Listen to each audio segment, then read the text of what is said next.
আল্লাহর নবী বলেছেন শেষ জামানায় ফিতনা এমন ভাবে মানুষকে আচ্ছন্ন করবে, সমাজ এবং রাষ্ট্রে নির্বোধ লোকেরা, অপদার্থ অযোগ্য লোকদের নেতৃত্বে সমাজ রাষ্ট্র চলে যাবে।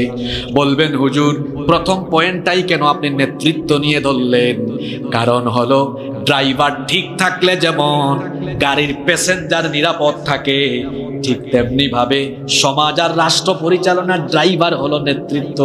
এই নেতৃত্ব ঠিক থাকলে সমাজ ঠিক থাকে, রাষ্ট্র ঠিক থাকে। গাড়ির ড্রাইভার অযোগ্য, অদক্ষ, অপদার্থ হলে যেমন প্যাসেঞ্জার সহ গাড়ি খাদে পড়ে যাওয়ার সম্ভাবনা আছে, সমাজ আর রাষ্ট্রে যখন চোর ডাকাত সন্ত্রাসী চাঁদাবাজি লোকেরা যখন রাষ্ট্র আর সমাজ নেতৃত্ব দিবে, ওই রাষ্ট্র আর সমাজও তখন ধ্বংসের কিনারে পড়ে যাবে।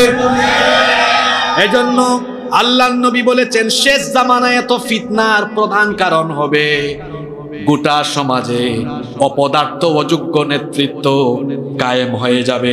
শুনুন আল্লাহর নবীর হাদিস আমি আপনাদেরকে শোনাই। আল্লাহর নবী একদিন সাহাবীদের সামনে বক্তৃতা করছেন। নবীজি সাহাবীদেরকে বললেন আ'আযাকাল্লাহু মিন ইমারাতিস সুফাহা। নবীজি বললেন আমি আল্লাহর কাছে আশ্রয় চাচ্ছি, আল্লাহ যেন তোমাদেরকে অযোগ্য অপদার্থ নেতৃত্ব থেকে তোমাদেরকে আল্লাহ যেন বাঁচান। আল্লাহ নবী হাদিসে যে শব্দটি বললেন সেটা হলো ইমারাতিস সুফাহা।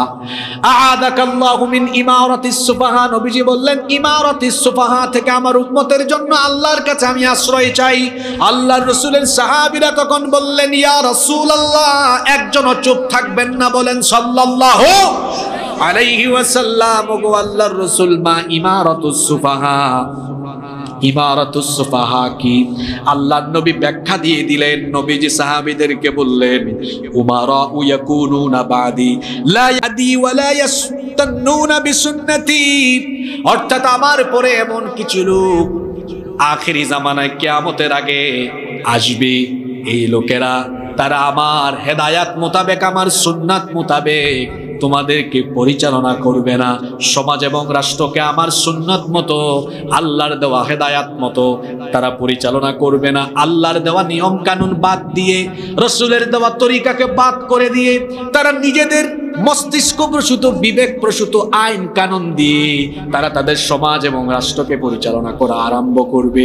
আল্লাহর নবী বললেন ফামান সাদ্দাকাহুম বিকাযিবিহিম ওয়া আনাহুম আলা যুলমিহিম ফাউলাইকা লাইসু মিন্নি ওয়ালাস্তা মিনহুম। নবীজি বললেন সেই অপদার্থ অযোগ্য লোকদের যারা অনুসরণ করবে এবং তাদেরকে যারা সহযোগিতা করবে, আল্লাহর নবী বললেন ফাউলাইকা লাইসু মিন্নি, এরা আমার উম্মত নয়, ওয়ালাস্তা মিনহুম, এবং আমিও তাদের কেউ নই।